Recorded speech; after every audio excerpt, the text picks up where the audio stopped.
It's good to be here. This is fantastic and very educational, and I think we should do more of this. This is fantastic. Improve trade relations for this community with Cuba. That's a huge initiative for me, and no matter what the politicians are currently saying, I will persist in this because it's the right thing to do. Now, some people think we should wait until the politicians decide what we're going to do. But I don't believe that. That's what we should do in a democracy.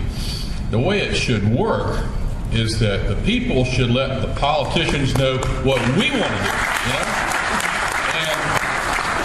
And I think that's our responsibility in a healthy democracy where there's good interchange. And there is in America, and it's our job to let people know that we're tired of this 50 years. It didn't work for anybody. You guys come up with a better plan, start talking, and make something happen. And that's really what we need to do. And our first guest is Richard Walzer. He's the founding principal in Splash Tropical Drinks. And Splash is the leading manufacturer of beverages to the hospitality industry. He specializes in custom development of private label beverage concentrates. He's been doing that for the past 13 years, and the products are distributed throughout the U.S., the Caribbean, Central, and South America. Mr. Walzer was the first American to negotiate a contract with the Cuban government since 1959. He did this in 2002 for agricultural products to be exported out of the U.S. to Cuba.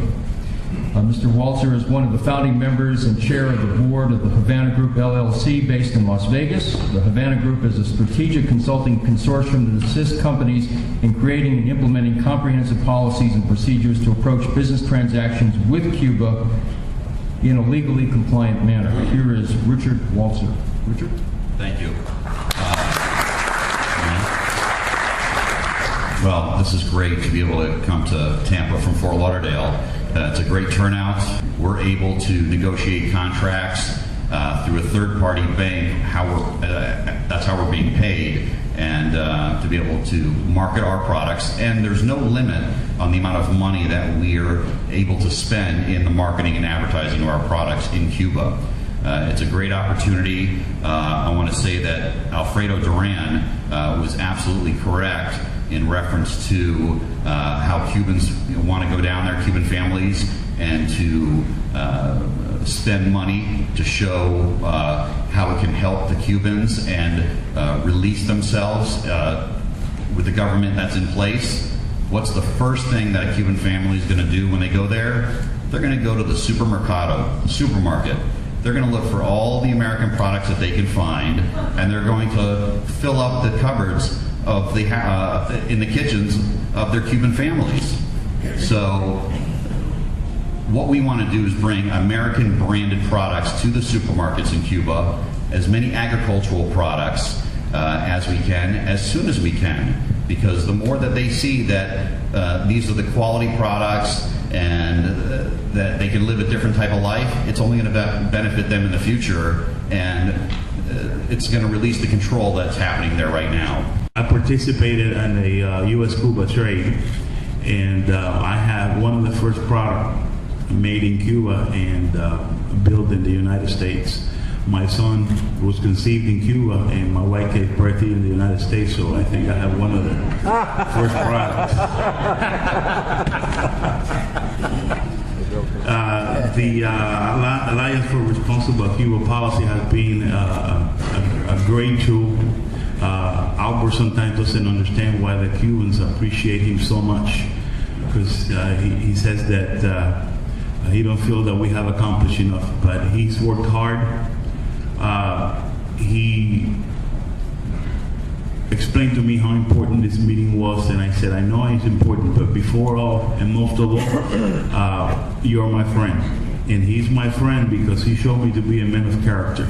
When he ran for Congress, dropping the issue of Cuba would have been the right thing to do for him, for his personal gain. I think if he would have dropped the issue of Cuba, he would have been the Tampa representative for the 11th district, because he had the courage to not fold and keep Cuba in the forefront.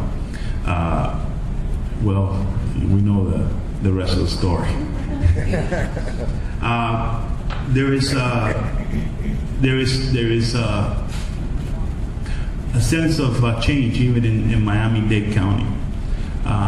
At the beginning of this year, at the middle of 2008, actually, Marcos Rubio and David Rivera, representative of the state of Florida, came up with the idea of imposing a $250,000 bond for the agencies that deal with Cuba, especially travel agencies like mine. And they were convincing enough for the state legislature to pass this bill, and we opposed him.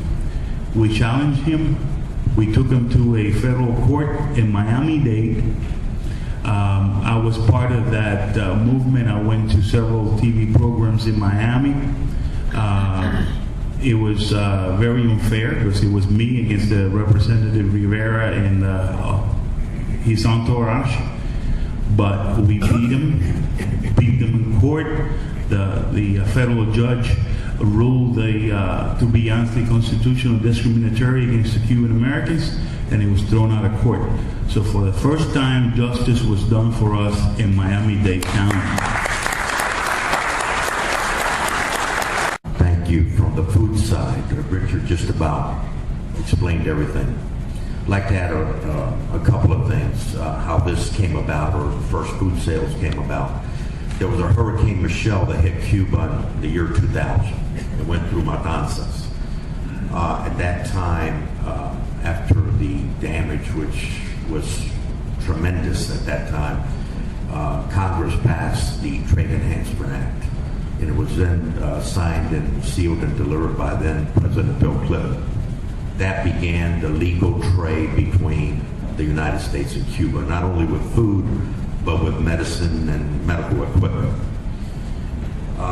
I sent the first sale out of the state of Florida in the year 2001, and I poured it out of, I was the first Florida company in 2001, and I think Richard, either at that time or maybe even prior to that, we poured it out of Gulfport, Mississippi at the time, although Jacksonville had gotten into the fray of making their port available through Crowley. Crowley is the container shipping line that is used right now basically for food sales and container sales to Cuba. There are a few other shipping lines going out of different parts of the United States, but not in the volume that Crowley is doing. You got two ports in the state of Florida. You got the Port of Jacksonville and the Port Everglades. Then you got the Port of Tampa. Always remember, any port inside the United States are federal waterways.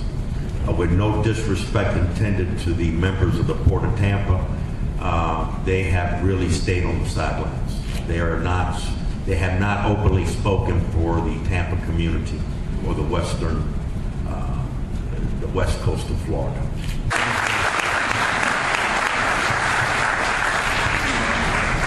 Our fourth panel member is Park Wright IV. He's a sixth-generation Floridian and a member of the Likes family of Tampa, who were pioneers of trade and ocean shipping to Cuba. So thank you very much. Thank you. In fact, old Florida cattlemen during the American Civil War hid their cattle down near where I live, near the Everglades, because they would say when they were hiding those cattle from the Confederate troops, those cows are worth gold in Havana. And that's a true story. And the trade between the Florida West Coast and Cuba, because of our geographic proximity, certainly can be looked at from a historical perspective.